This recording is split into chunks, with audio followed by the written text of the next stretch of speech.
अगर आप सीटेट या एसएसटी टीजीटी के लिए तैयारी कर रहे हैं तो ये चैप्टर आपके लिए बहुत ही ज़्यादा महत्वपूर्ण होने वाला है, क्योंकि इस चैप्टर में हम 1857 के विद्रोह के बारे में पढ़ेंगे, जो कक्षा 8वीं की इतिहास की पुस्तक का 5वां पाठ है। तो चलिए शुरू करते हैं इस पाठ को। पाठ का नाम है जब जनता बगावत करती है, 1857 और उसके बाद। यहाँ पे सिपाहियों और किसान विद्रोह के लिए ताकत जुटाते हुए यह विद्रोह 1857 में उत्तर भारत के मैदानों में फैल गया था। 1857 का जो विद्रोह है वो उत्तर भारत के मैदानों में फैल गया था। ठीक है, चलिए आगे बढ़ते हैं। इसकी नीतियाँ और लोग।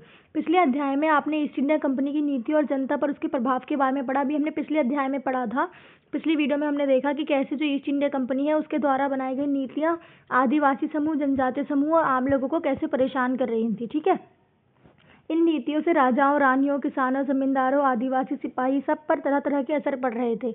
आप यह भी देख चुके हैं कि जो नीतियाँ कार्यवाही जनता के हित में नहीं होती थी तो उनकी भावना को ठेस पहुंचाती थी, उनका लोग किस तरह विरोध करते थे। अभी हमने देखा पिछले अध्याय में और उससे पहले के अध्याय में भी कि कंपनी अगर कोई ऐसा नियम बनाती थी जो जनता के विरुद्ध होता था या उनकी जो जीवन क्रियाएं थी उनके विरुद्ध होता था, तो जो जनता थी वो उसके लिए आवाज़ उठाती थी। हमने अभी इससे पहले भी कई विद्रोह के बारे में पढ़ा था। नवाबों की छिनती सत्ता। अभी हमने पार्ट 3 में देखा कि कैसे जो ब्रिटिश गवर्नमेंट थी, वो ब्रिटिश सरकार जो थी वो क्या करती थी, उसने सहायक संधि थोपी या विलय की नीति अपनाई। तो ऐसे करते हुए उन्होंने नवाबों की सत्ता को छीना। अब उसके क्या परिणाम होते हैं, उसके क्या असर पड़ते हैं, इन सब के बारे में हम पढ़ते हैं। 18वीं सदी के मध्य में ही राजा और नवाबों की ताकत छिनने लगी थी। उनकी सत्ता और सम्मान दोनों खत्म होते जा रहे थे। बहुत सारे दरबारों में रेजिडेंट अभी हमने पिछले अध्याय में पढ़ा था कि रेजिडेंट जो है वो ब्रिटिश गवर्नमेंट द्वारा तैनात अधिकारी होते हैं, जो राजनीतिक और आर्थिक रूप से महत्व रखते हैं राजाओं के दरबार में। ये निर्धारित करते हैं कि अगला राजा कौन होगा, कितना कर लगाया जाएगा, कितना राजा को शक्ति दी जाएगी। सारे रेजिडेंट ही जो तैनात करती थी ब्रिटिश गवर्नमेंट, वो ही तय करते थे। भारतीय स्थानीय शासकों की स्वतंत्रता घटती जा रही थी, उनकी सेनाओं को भंग कर दिया गया, उनके राजस्व वसूली का अधिकार व इलाके एक एक करके छीन लिए गए। बहुत सारे स्थानीय शासकों ने अपने हितों की रक्षा के लिए कंपनी के साथ बातचीत की थी। उदाहरण के लिए झांसी की रानी लक्ष्मीबाई चाहती थी कि कंपनी उनके पति की मृत्यु के बाद उनके गोद लिए हुए बेटे को शासन करने का अधिकार दे और उसको राजा मान ले। पेशवा बाजीराव द्वितीय के दत्तक पुत्र नाना साहेब ने भी कंपनी से आग्रह किया था कि उनके पिता को जो पेंशन मिलती थी वो मृत्यु के बाद उन्हें मिलती रहे। पेशवा बाजीराव द्वितीय के दत्तक पुत्र जो थे नाना साहेब, उन्होंने भी ब्रिटिश जो गवर्नमेंट थी उनसे ये अनुरोध किया था। ठीक है, अपनी श्रेष्ठ और सैनिक ताकत के नशे में चूर कंपनी ने इन निवेदनों को ठुकरा दिया। अब क्योंकि इन निवेदनों को ठुकरा दिया गया था तो जो रियासतें थी उन्होंने एक एक करके विद्रोह करना शुरू करा। अभी हमने पढ़ा था अवध की जो रियासत थी अंग्रेजों ने कब्जे में ले ली थी, उसे 1801 में अवध पर सहायक संधि थोपी थी। सहायक संधि एक ऐसी संधि होती थी कि जिसमें जो सेना के रखरखाव के लिए जो शासक है वो ब्रिटिश गवर्नमेंट को कुछ एक निश्चित राशि देगा। अगर कोई ऐसा करने से चूक जाता है तो उसकी जो रियासत है वो ब्रिटिश गवर्नमेंट ले लेगी। तो इसी के आधार पर 1801 में अवध का आधा इलाका जो है, लगभग आधा इलाका ब्रिटिश गवर्नमेंट ने अपने अधीन कर लिया था। 1856 में अंग्रेजों ने उसे अपने कब्जे में ले लिया और जो बचा हुआ अवध का आधा हिस्सा था उसे 1856 में अपने कब्जे में ले लिया। गवर्नर जनरल डलहौजी ने ऐलान कर दिया कि रियासत का शासन ठीक से नहीं चलता था और चलाया जा रहा है, इसलिए शासन को दुरुस्त करने के लिए ब्रिटिश प्रभुत्व जरूरी है। अच्छा, यहाँ पे एक बात ध्यान देने योग्य है, यहाँ पे डलहौजी जो है इन्होंने विलय नीति चलाई थी। ठीक है, तो इस विलय नीति के आधार पे ये था कि अगर किसी राजा का कोई पुत्र उत्तराधिकारी नहीं है तो वो जो रियासत है वो किसके पास जाएगी, वो ब्रिटिश गवर्नमेंट अपने पास ले लेगी। लेकिन हम देखते हैं कि अवध के मामले में ऐसा नहीं हुआ। अवध के जो उत्तराधिकारी थे वो पुत्र उत्तराधिकारी थे, फिर भी जो ब्रिटिश गवर्नमेंट थी उन्होंने अवध को अपने हिस्से में मिला लिया, ब्रिटिश भारत में मिला लिया। ठीक है, तो वहाँ के जो अवध की जनता थी वो इससे बहुत ज़्यादा नाराज़ हो गई। कंपनी ने मुगल शासकों को ख़त्म करने की भी पूरी योजना बना ली थी। कंपनी द्वारा जारी किए गए सिक्कों पर मुगल बादशाह का नाम हटा दिया गया और 1849 में गवर्नर जनरल डलहौजी ने ऐलान किया कि बहादुर शाह जफर की मृत्यु के बाद बादशाह के परिवार को लाल किले से निकालकर उन्हें दिल्ली में कहीं और बसा दिया जाएगा। 1856 में गवर्नर जनरल कैनिंग, अब 1856 में जो गवर्नर जनरल बने उनका नाम था कैनिंग, उन्होंने फैसला किया कि बहादुर शाह जफर आखिरी मुगल बादशाह होंगे और उनकी मृत्यु के बाद किसी भी वंशज को बादशाह नहीं माना जाएगा, उन्हें केवल राजकुमार के रूप में मान्यता दी जाएगी। यानी राजकुमार है, यानी कि बादशाह है ही नहीं तो कोई सल्तनत भी नहीं है। इसके अनुसार मुगल जो साम्राज्य है वो खत्म हो जाता। गांव में किसान और जमींदार भारी भरकम लगान और कर वसूलने के लिए सख्त तौर तरीकों से परेशान थे। बहुत सारे लोग महाजनों से लिया गया कर्जा नहीं लौटा पा रहे थे, जिसके कारण उनकी पीढ़ियों की पुरानी जमीन हाथों से निकलती जा रही थी। कंपनी के तहत काम करने वाले भारतीय सिपाहियों के असंतोष की अपनी वजह थी। अपने वेतन भत्ते और सेवा शर्तों के कारण वह परेशान थे। कई नए नियम उनकी धार्मिक भावना और आस्थाओं को ठेस पहुंचाते थे। क्या आप जानते हैं कि उस जमाने में बहुत सारे लोग समुद्र पार नहीं करना चाहते थे? अच्छा, ये भारतीय मान्यता थी कि अगर आप समुद्र को पार करते हैं तो आपका जो धर्म है वो भ्रष्ट हो जाएगा। ठीक है, तो बहुत सारे लोग जो थे वो ऐसी मान्यता के कारण समुद्र को पार करना नहीं चाहते थे। उन्हें लगता था कि समुद्र को पार करने से उनका धर्म और जाति भ्रष्ट हो जाएगी। 1824 में सिपाहियों को कंपनी की ओर से लड़ने के लिए समुद्र के पार बर्मा को आज हम म्यांमार के नाम से जानते हैं। ठीक है, तो 1824 में बर्मा जाने का आदेश मिला, जिसमें उन्हें समुद्र को पार करके जाना था, लेकिन उन सिपाहियों ने ऐसा करने से इनकार कर दिया था। ठीक है, उन्हें जमीन के रास्ते से जाने से ऐतराज नहीं था। सरकार का हुक्म ना मानने के कारण उन्हें सख्त सजा दी गई, क्योंकि यह मुद्दा अभी खत्म नहीं हुआ था। इसलिए 1856 में कंपनी को एक नया कानून बनाना पड़ा। इस कानून में साफ कहा गया कि अगर कोई व्यक्ति कंपनी की सेना में नौकरी करेगा तो जरूरत पड़ने पर समुद्र पार भी जाना पड़ेगा। सिपाही गांव के हालात से भी परेशान थे, क्योंकि ज़्यादातर सिपाही जो थे वो किसान थे, या तो उनके किसान परिवार में कोई खेती करता था या वो खुद किसान थे। ठीक है, बहुत सारे सिपाही खुद किसान थे, वह अपने परिवार गांव को छोड़कर आए थे, लिहाजा किसानों का गुस्सा जल्दी ही सिपाहियों में भी फैल गया था। सुधारों की प्रक्रिया। इस दौरान जो 1857 की हम क्रांति के बारे में पढ़ते हैं, उसी दौरान ना भारतीय समाज में कई प्रकार के सुधार किए गए। इसमें महिलाओं की स्थिति जो थी उसको सुधारने के अत्यधिक प्रयास किए गए। उन सारे प्रयासों में 3 महत्वपूर्ण प्रयास थे। एक तो बाल विवाह पे रोक, दूसरा अगर हम देखें तो विधवा विवाह की अनुमति देना, और तीसरा सती प्रथा को रोकना। तो चलिए पढ़ते हैं इन बदलावों के बारे में। अंग्रेजों को लगता था कि भारतीय समाज को सुधारना जरूरी है। सती प्रथा को रोकने और विधवा विवाह को बढ़ावा देने के लिए कानून बनाया गया। अच्छा, ये जो दोनों सती प्रथा को रोकने के लिए और विधवा विवाह को बढ़ावा देने के लिए जो कानून बनी, 1857 के विद्रोह से पहले और उसके आसपास उसमें काम किया गया। ठीक है, और हम बाल विवाह के बारे में पढ़ेंगे तो वो हम 20वीं शताब्दी में उसके बारे में क्या क्या प्रयास किए गए उसमें देखेंगे। अंग्रेजी भाषा की शिक्षा को जमकर प्रोत्साहन दिया गया। 1830 के बाद कंपनी ने ईसाई मिशनरियों को खुलकर काम करने के लिए और यहाँ तक कि जमीन व संपत्ति जुटाने के लिए भी छूट दी थी। 1850 में एक नया कानून बनाया गया, जिसमें ईसाई धर्म को अपनाना और आसान हो गया था। इस कानून में प्रावधान किया गया कि अगर कोई भारतीय व्यक्ति ईसाई धर्म अपनाना चाहता है तो उसकी पुरखों की संपत्ति पर उसका पूरा अधिकार पहले की तरह ही रहेगा। बहुत सारे भारतीयों को यकीन हो गया कि अंग्रेज उनका धर्म और उनके सामाजिक रीति रिवाज और पारंपरिक जीवन शैली को नष्ट कर रहे हैं। अच्छा, जो लोगों को एक डर था कि उनकी जो जीवन शैली थी, चाहे वो आदिवासी हो चाहे वो सामान्य नागरिक हो, उनको डर था कि उनकी परंपरागत जो जीवन शैली थी उनको नष्ट कर दिया जाएगा। दूसरी तरफ ऐसे भारतीय भी थे जो मौजूदा सामाजिक व्यवस्था में बदलाव चाहते थे, यानी कुछ ऐसे सुधारक थे जो उस समय की सामाजिक व्यवस्था से संतुष्ट नहीं थे। वो चाहते थे कि इनमें सुधार किए जाए, जिनके बारे में हम अध्याय 8 में पढ़ेंगे। जनता की नज़र से उस जमाने में लोग ब्रिटिश शासन के बारे में क्या सोचते थे, इसका जायजा लेने के लिए आप स्रोत 1 और 2 को पढ़िए। यहाँ पे स्रोत 1 और 2 दिए गए हैं, हम इसका कंक्लूजन ही पढ़ते हैं सीधा।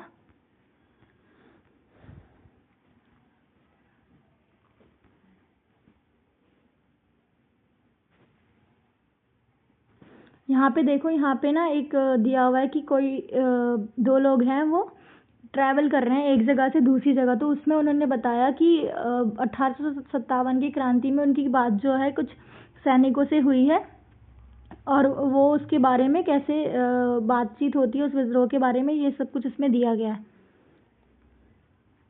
सैनिक विद्रोह जन विद्रोह बन गया। अब सैनिक विद्रोह जन मतलब यानी कि आम जनता भी उसमें शामिल हो गई, तो वो सैनिक विद्रोह जन विद्रोह कैसे बन गया इसके बारे में हम पढ़ते हैं। यद्यपि शासन और प्रजा के बीच संघर्ष अति कोई अनोखी बात नहीं है, लेकिन कभी कभी ये संघर्ष इतने फैल जाते हैं कि राज्य की सत्ता छिन्न भिन्न हो जाती है। बहुत सारे लोग मानते थे कि उन सबका शत्रु एक है ना। अभी जैसे हमने पढ़ा था, जो किसान थे वो भी ब्रिटिशर्स से परेशान थे, जो आदिवासी थे वो बोलते थे दीकू हमने पढ़ा था इनके बारे में। जो दीकू मतलब बाहरी लोग, और जो सैनिक थे वो भी अंग्रेजों की जो सैनिकों के लिए नीति बनाई गई थी उससे परेशान थे, इसलिए वह सभी कुछ करना चाहते थे। एक इस तरह की स्थिति में हालात अपने हाथों में लेने के लिए लोगों को संगठित होना पड़ा, और उन्हें संचार, पहलकदमी और आत्मविश्वास का परिचय देना होता था। भारत के उत्तरी भाग में 1857 में ऐसी ही स्थिति पैदा हो गई थी। फतेह और शासन के 100 साल बाद, यानी कि हमने फतेह और शासन के 100 साल बाद मतलब हमने पढ़ा कि 1757 में प्लासी का युद्ध हुआ, और प्लासी के युद्ध के साथ ही क्या हुआ, बंगाल पे ईस्ट इंडिया कंपनी ने शासन शुरू कर दिया था। ठीक है, तो उसके ठीक 100 साल बाद 1857 में ऐसी स्थिति पैदा हुई जहां पर कंपनी के विरुद्ध एक विद्रोह हुआ। ठीक है, कंपनी ने 1857 में शुरू हुई इस बगावत में भारत में कंपनी के अस्तित्व को खतरे में डाल दिया। मेरठ से शुरू करके सिपाहियों ने कई जगह बगावत की। समाज के विभिन्न तबकों के असंख्यक लोग विद्रोह के तेवरों के साथ उठ खड़े हुए। कुछ लोग मानते थे कि 19वीं सदी में उपनिवेशवाद के खिलाफ दुनिया भर में यह सबसे बड़ा सशस्त्र संघर्ष था। अच्छा, हमने बहुत सारे मतलब ये जो संघर्ष था ये सशस्त्र था, मतलब इसमें हथियारों का भी यूज किया गया था। तो हमारा अगर हम देखें, हमारा जो 1947 की जो आज़ादी मिली उससे पहले जितने भी आंदोलन हुए वो सशस्त्र नहीं थे, लेकिन 1857 का जो विद्रोह था वो सशस्त्र था। ठीक है, अगर बुक में आपका आता है ऑप्शन की सशस्त्र विद्रोह को चुनिए इसमें से, तो आप 1857 के विद्रोह को आसानी से चुन सकते हैं। 29 मार्च 1857 को युवा सिपाही मंगल पांडे को बैरकपुर में अपने अफसरों पर हमला करने के आरोप में फांसी पर लटका दिया गया। चंद दिन बाद मेरठ में तैनात हुए सैनिकों के नए कारतूसों के साथ फौजी अभ्यास करने से इनकार कर दिया। सिपाहियों को लगता था कि इन कारतूसों में गाय और सूअर की चर्बी का लेप चढ़ा गया है। 85 सिपाहियों को नौकरी से निकाल दिया गया और उन्हें अफसरों का हुक्म ना मानने के लिए 10 साल की सजा दे दी गई। और 9 मई की बात है 1857 में। ठीक है, मेरठ में तैनात हुए दूसरे भारतीय सिपाही, मतलब 9 तारीख को ही उनको सजा मिली थी, और उस मेरठ में तैनात दूसरे भारतीय सिपाहियों की प्रक्रिया बहुत ज़बरदस्त रही। 10 मई को सिपाहियों ने मेरठ में जेल पर धावा बोल दिया। यहाँ पे धावा बोल दिया, यानी 10 मई 1857 में जो है बगावत की शुरुआत हुई। इस दिन को याद रखिएगा क्योंकि परीक्षाओं में ऐसे तिथियों के बारे में ज़्यादातर पूछा जाता है। तो 10 मई 1857 के दिन सिपाहियों ने मेरठ की जेल पर धावा बोल दिया, सिपाहियों को आज़ाद करा लिया। ठीक है, उन्होंने अंग्रेज अफसरों पर हमला करके उन्हें मार दिया। उन्होंने बंदूक और हथियार कब्जे में ले लिए और अंग्रेजों की इमारतों व संपत्तियों को आग के हवाले कर दिया। उन्हें फरंगी मतलब ब्रिटिशर्स के खिलाफ युद्ध का ऐलान कर दिया। सिपाही पूरे देश में अंग्रेजों के शासन को खत्म करने पर आमादा थे, लेकिन सवाल यह था कि अंग्रेजों के जाने के बाद देश का शासन कौन चलाएगा, यानी कौन लीडर है जो अंग्रेजों के बाद जो उनकी जगह लेगा। तो वह मुगल बादशाह बहादुर शाह जफर को देश का शासन सौंपना चाहते थे, यानी वो चाहते थे कि उनका जो विद्रोह है उसका नेतृत्व नाम मात्र का ही नेतृत्व सही, लेकिन मुगल सम्राट बहादुर शाह जफर के द्वारा ही किया जाए।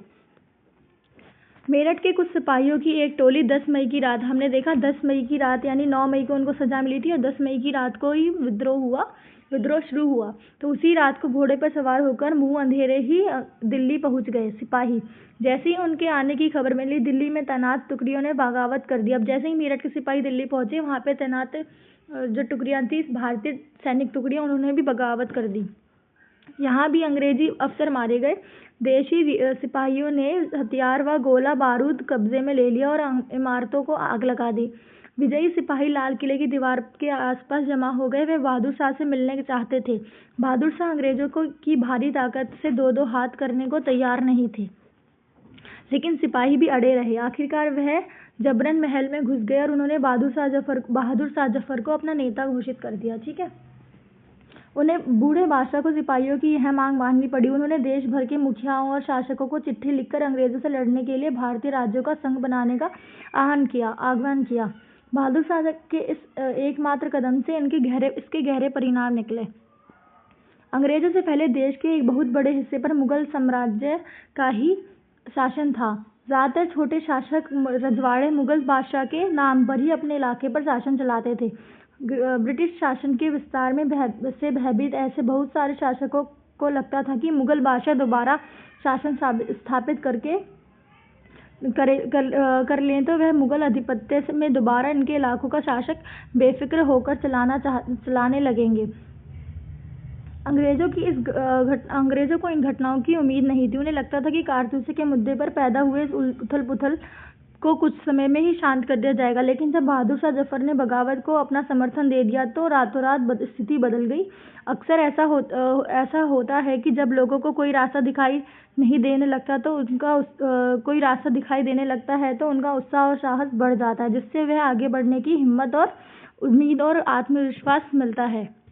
यानी जैसे ही बहादुर शाह जफर जो है वो उन्होंने ऐलान करा कि वो इस बगावत का नेतृत्व करेंगे, तो और लोगों को भी यानी और जो शासक थे उनको भी शक्ति मिली कि वो भी ऐसा ही विद्रोह कर सकते हैं। इस विद्रोह में बढ़ चढ़ के भाग ले सकते हैं। बगावत फैलने लगी। जब दिल्ली से अंग्रेजों के पैर उखड़ गए तो लगभग एक हफ्ते तक कहीं और विद्रोह नहीं हुआ। जाहिर है खबर फैलने में कुछ तो समय लगता ही है, लेकिन फिर तो विद्रोह का सिलसिला ही शुरू हो गया। एक के बाद एक रेजिडेंट ने सिपाहियों ने विद्रोह कर दिया। दिल्ली, कानपुर, लखनऊ जैसे मुख्य बिंदुओं पर दूसरी टुकड़ियों का साथ देने को निकल पड़ी। उनको लगता था कि कस्बों और गांवों के लोग भी बगावत के रास्ते पर चलने लगेंगे। वह स्थानीय नेताओं, जमींदारों, मुखियाओं के पीछे संगठित हो गए।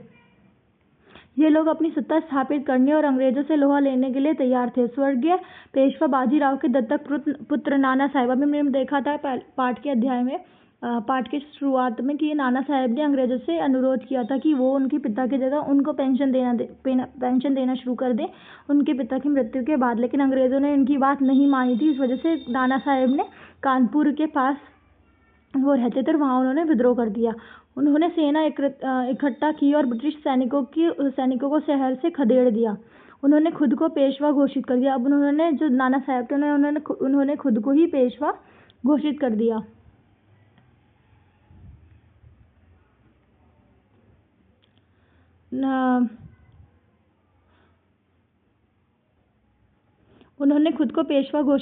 उन्होंने ऐलान किया कि वह बहादुर शाह जफर के तहत गवर्नर हैं। लखनऊ की गद्दी से हटा दिए गए नवाब वाजिद अली खां के बेटे वर्गीस कद्र को नया नवाब घोषित कर दिया गया। यानी कि जो हमारी लखनऊ के जो नवाब थे, ठीक है, वर्गीस कद्र को ही नवाब घोषित कर दिया गया लखनऊ का 1857 के विद्रोह के दौरान ही। वर्गीस कद्र ने बहादुर शाह जफर को अपना बादशाह मान लिया। उनकी मां बेगम हजरत महल ने अंग्रेजों के खिलाफ विद्रोह को बढ़ावा देने और बढ़ चढ़कर हिस्सा लिया। झांसी की रानी ने विद्रोही सिपाहियों के साथ जा मिली। उन्होंने नाना साहेब के सेनापति तात्या तोपे, नाना साहेब जिन्होंने कानपुर से विद्रोह किया था, उनके ही एक सिपाही थे, सेनापति थे तात्या तोपे। तो उनके साथ मिलकर अंग्रेजों को भारी चुनौती दी। मध्य प्रदेश में मांडला क्षेत्र में स्थित राजगढ़ के इलाके में रानी अवंती बाई लोधी ने 4000 सैनिकों की फौज तैयार की और अंग्रेजों के खिलाफ नेतृत्व किया उनका, क्योंकि ब्रिटिश शासन ने उनके राज्य के प्रशासन पर नियंत्रण कर रखा था। तो अभी हमने देखा कि जैसे ही बहादुर शाह जफर इस विद्रोह में शामिल हुए तो तात्या तोपे जिन्होंने झांसी की रानी की मदद करी, नाना साहेब हो गए, है ना, और कद्र हो गए जिन्होंने लखनऊ से नेतृत्व करा इस विद्रोह का, रानी अवंती हो गई, इतने सारे जो नेता इतने सारे जो राजा रानी थे उन्होंने भी इस विद्रोह में भाग लेना शुरू कर दिया। विद्रोही टुकड़ियों के सामने अंग्रेजों की संख्या बहुत कम थी। बहुत सारे मोर्चों पर उनकी जबरदस्त हार हुई। इससे लोगों को यकीन हो गया कि अब अंग्रेजों का शासन खत्म हो जाएगा। अब लोगों को विद्रोह में कूद पड़ने का गहरा आत्मविश्वास मिल गया था। खास तौर से अवध के इलाके में चौतरफा बगावत की स्थिति थी। 6 अगस्त 1857 में लेफ्टिनेंट कर्नल टाइटलर ने अपने कमांडर इन चीफ को टेलीग्राम भेजा और उसने अंग्रेजों के भय को व्यक्त किया। हमारे लोग विद्रोह की संख्या और लगातार लड़ाई से थक गए हैं। एक एक गांव हमारे खिलाफ है। जमींदार भी हमारे खिलाफ खड़े हो रहे हैं। मतलब ये उस समय की स्थिति थी कि हर गांव में उनका विद्रोह किया जा रहा था। ठीक है। इस दौरान बहुत सारे महत्वपूर्ण नेता सामने आए। उदाहरण के लिए फैरुखाबाद से मौलवी अहमदुल्ला शाह भविष्यवाणी कर दी कि अंग्रेजों का शासन जल्दी ही खत्म हो जाएगा। वह समझ चुके थे कि जनता क्या चाहती थी। इस आधार पर उन्होंने समर्थकों की एक विशाल संख्या जुटा ली। अपने समर्थकों के साथ वे अंग्रेजों से लड़ने के लिए लखनऊ जा पहुंचे। दिल्ली में अंग्रेजों का सफाया करने के लिए बहुत सारे गाजी यानी कि धर्म योद्धा इकट्ठा हो गए थे। बरेली के सिपाही बख्त खान ने किसने करा इसका नेतृत्व? बख्त खान ने लड़ाकों की एक विशाल टुकड़ियों के साथ दिल्ली की ओर कूच कर दिया था। वह इन बगावतों के एक मुख्य व्यक्ति साबित हुए। बिहार के पुराने जमींदार कुंवर सिंह। बिहार से किसने इस विद्रोह में भाग लिया? कुंवर सिंह ने सिपाहियों के साथ दिया और महीनों तक अंग्रेजों से लड़ाई लड़ी। तमाम इलाकों के नेता और लड़ाके इस युद्ध में हिस्सा ले रहे थे। अब कंपनी का पलटवार क्या होता है इसमें अब देखते हैं। ये तो अब हमने पढ़ा कि भारतीय जो शासक थे उन सब ने कैसे ही इस विद्रोह में भागीदारी करी और कंपनी ने इस विद्रोह को कैसे दबाया, कैसे इस विद्रोह का सामना किया, इसके बारे में पढ़ते हैं। इस उथल पुथल के बावजूद अंग्रेजों ने हिम्मत नहीं छोड़ी। कंपनी ने अपनी पूरी ताकत लगाकर विद्रोह को कुचलने का प्रयास किया। उन्होंने इंग्लैंड से फौजी मंगवाए और विद्रोहियों को जल्दी सजा देने के लिए कानून बनाए और विद्रोह के मुख्य केंद्रों पर धावा बोला। सितंबर 1857 में दिल्ली पर दोबारा कब्जा हो गया था। यानी 10 मई को जो विद्रोही थे वो बहादुर शाह जफर की 10 मई की रात को वो दिल्ली आए। तब से लेकर के सितंबर तक ही विद्रोह चलता रहा और सितंबर में दिल्ली पे दोबारा अंग्रेजों का कब्जा हो गया था। अंतिम मुगल बादशाह बहादुर शाह जफर पर मुकदमा चलाया गया और उन्हें आजीवन कारावास की सजा दे दी गई। उनके बेटों को उनकी आंखों के सामने गोली मार दी गई और बहादुर शाह जफर और उनकी बेगम जीनत महल को 1858 में रंगून जेल भेज दिया गया, जहाँ पे 1862 में बहादुर शाह जफर ने आखिरी सांसें ली। दिल्ली पर अंग्रेजों के कब्जे हो जाने का मतलब यह नहीं था कि विद्रोह खत्म हो चुका था। इसके बाद भी लोग अंग्रेजों से टक्कर लेते और व्यापक बगावत की विशाल ताकत को कुचलने के लिए अंग्रेजों को अगले 2 सालों तक लड़ाई लड़नी पड़ी। यानी कि मतलब लड़ाई अभी भी चालू थी। सितंबर में उन्होंने दिल्ली पे कब्जा लिया लेकिन वो उनकी जीत नहीं थी। उसके 2 साल बाद भी उन्होंने कंटिन्यूसली इस बगावत को दबाने की कोशिश करी। दिल्ली पर अंग्रेजों का कब्जा हो जाने का यह मतलब नहीं था कि उनकी बगावत खत्म हो चुकी है। मार्च 1858 में लखनऊ अंग्रेजों के कब्जे में दोबारा आ गया और जून 1858 में झांसी की रानी की शिकस्त हुई और उन्हें मार दिया गया। दुर्भाग्यवश ऐसा ही रानी अवंतीबाई लोधी के साथ हुआ। खेड़ा की शुरुआती विजय के बाद उन्होंने अपने आप को अंग्रेजी फौज से घिरा पाया तो वह शहीद हो गई। तात्या तोपे और मध्य प्रदेश के जंगलों में रहते हुए आदिवासी और किसानों की सहायता से छापामार युद्ध चलाते रहे। तात्या तोपे कौन थे? जिन्होंने झांसी की रानी की मदद करी थी अंग्रेजों के खिलाफ लड़ाई लड़ने में। जिस तरह पहले अंग्रेजों के खिलाफ मिली सफलता से विद्रोहियों को उत्साह मिला था, उसी तरह विद्रोही ताकतों की हार से लोगों की हिम्मत टूटने लगी। बहुत सारे लोगों ने विद्रोहियों का साथ छोड़ दिया। अंग्रेजों ने भी लोगों का विश्वास जीतने के लिए हर संभव प्रयास किए। उन्होंने वफादार भूस्वामियों के लिए इनामों का ऐलान कर दिया और ऐसे ही आश्वासन दिए उन्हें कि उनके जमीन पर उनका परंपरागत अधिकार बने रहेंगे। जिन्होंने विद्रोह किया उनसे कहा गया कि अगर वे अंग्रेजों के सामने समर्पण कर देते हैं और अगर उन्होंने किसी अंग्रेज की हत्या नहीं की थी, देखिएगा ध्यान से, किसी भी अंग्रेज यानी ब्रिटिश नागरिक की हत्या नहीं करी थी तो उन्हें सुरक्षित रहने दिया जाएगा और उनकी जमीन पर उनके अधिकार और दावेदारी बनी रहेगी। इसके बावजूद मतलब इन सारी उनके प्रयासों के बावजूद वहाँ के सिपाही विद्रोही और नवाबों और राजाओं पर मुकदमा चलाए गए और उन्हें फांसी पर लटका दिया गया। विद्रोह के बाद के साल अंग्रेजों ने 1859 के आखिर तक देश पर पूरा जो कब्जा था वो दोबारा नियंत्रण में ले लिया था, लेकिन अब वह पहले वाली नीतियों के सहारे नहीं थे। अब 1857 के विद्रोह के बाद जो अंग्रेजी सरकार थी उसका पूरा ही आप देखें कि पूरी तरीके से उसका रूप बदल गया था। वहाँ की जो पार्लियामेंट होती है, ब्रिटिश पार्लियामेंट, उसने इसमें महत्वपूर्ण भूमिका निभाई थी। उसके बारे में हम पढ़ते हैं।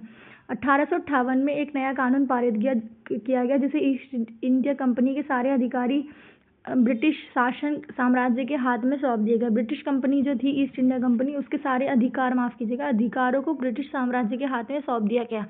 भारतीय मामलों को ज़्यादा बेहतर ढंग से संभाला जा सके, उनका ये तर्क था कि जिससे कि भारतीय मामलों को ज़्यादा अच्छे ढंग से संभाल सकते हैं ब्रिटिश जो साम्राज्य है वहाँ के मंत्री। ब्रिटिश मंत्रिमंडल के एक सदस्य को भारत मंत्री के रूप में नियुक्त किया गया। उनसे भारत के समाज से संबंधित मामलों को संभालने का जिम्मा सौंपा गया। उन्हें सलाह देने के लिए एक परिषद का गठन किया गया जिसे ईस्ट इंडिया काउंसिल कहा गया। जिसे इंडिया काउंसिल कहा गया। इसका गठन कब हुआ? 1858 में। भारत के गवर्नर जनरल को अब वायसराय का ओहदा दिया गया, यानी अब गवर्नर जनरल नहीं होगा, अब क्या होगा? वायसराय होंगे। कौन होंगे? वायसराय होंगे। इसी प्रकार उसे इंग्लैंड के राजा रानी के निजी प्रतिनिधि घोषित किया गया, यानी कि जो पहले गवर्नर जनरल होते थे वो ईस्ट इंडिया कंपनी के प्रति उत्तरदायित्व होता था उनका, लेकिन अब जो है वो इंग्लैंड की रानी या राजा के प्रति उत्तरदायित्व को निभाएंगे। फलस्वरूप अंग्रेज सरकार ने भारत के शासन की जिम्मेदारी सीधे अपने हाथों में ले ली थी। दूसरा क्या बड़ा इसमें बदलाव हुआ? देश के सभी शासकों को भरोसा दिया गया कि भविष्य में उनके भू क्षेत्र पर कब्जा नहीं किया जाएगा और उनकी रियासत अपने वंशजों यहाँ तक कि दत्तक पुत्रों को सौंपने की छूट दे दी गई। ठीक है। फिर तीसरा क्या हुआ? सेना में भारतीय सिपाहियों का अनुपात कम कर दिया गया और यूरोपीय सिपाहियों की संख्या को बढ़ा दिया गया। ठीक है। अब अवध, बिहार, मध्य भारत और दक्षिण भारत से सिपाहियों की भर्ती करने की बजाय गोरखा, सिख और पठानों को सिपाही भर्ती में लिया जाता था। मुसलमानों को जमीन और संपत्ति बड़े पैमाने पर जब्त कर ली गई। उन्हें संदेह और शत्रुता के भाव से देखा जाने लगा। अंग्रेजों ने फैसला लिया कि वे भारत के लोगों के धर्म और सामाजिक रीति रिवाजों का सम्मान करेंगे। ठीक है। इस प्रकार और भूस्वामियों और जमींदारों की रक्षा के लिए जमीन पर उनके अधिकारों को स्थायित्व देने के लिए नीतियां बनाई जाएंगी। इस प्रकार 1857 के विद्रोह के इतिहास में एक नया चरण शुरू हुआ। उसके बाद 1857 के विद्रोह के बाद इतिहास में एक नया चरण शुरू हुआ। अब यहाँ पे अभी हमने 1857 का विद्रोह और उसके बाद के कुछ साल देख लिए। अब यहाँ पे एक कहानी है, परम शांति के लिए एक स्वर्गीय साम्राज्य की खातिर। जब 1857 में भारत में विद्रोह फैला था, उसी समय चीन के दक्षिणी भाग में एक विशाल जन विद्रोह पैदा हो गया था। यह विद्रोह 1850 में शुरू हुआ, 1860 के मध्य में जाकर खत्म हुआ। हांग जिकुआंग के नेतृत्व में हजारों मेहनतकश गरीब लोगों ने परम शांति के स्वर्गीय साम्राज्य की स्थापना के लिए लड़ाई लड़ी। इस विद्रोह को ताइपिंग विद्रोह के नाम से जाना जाता है। हाई जिकुआंग ने धर्मांतर करके ईसाई धर्म अपना लिया था और कन्फ्यूशियसवाद और बौद्ध आदि परंपराएं चीनी धर्मों के खिलाफ थी। ताइपिंग के विद्रोह एक ऐसे साम्राज्य की स्थापना करना था जहां ईसाई धर्म को माना जाएगा और जहां किसी प्रकार के निजी संपत्ति नहीं होगी, जहां सामाजिक वर्ग और स्त्री पुरुष के बीच कोई भेदभाव नहीं होगा, जहां अफीम, तंबाकू, शराब का सेवन नहीं किया जाएगा। चीन में तैनात अंग्रेज और फ्रांसीसी सेनाओं ने ताइपिंग विद्रोह को दबाने के लिए क्विंग साम्राज्य के बादशाह की काफी मदद दी थी। ठीक है। चलिए अब मिलते हैं नेक्स्ट वीडियो में, जहाँ पे हम कक्षा 8वीं का अगला पाठ करेंगे।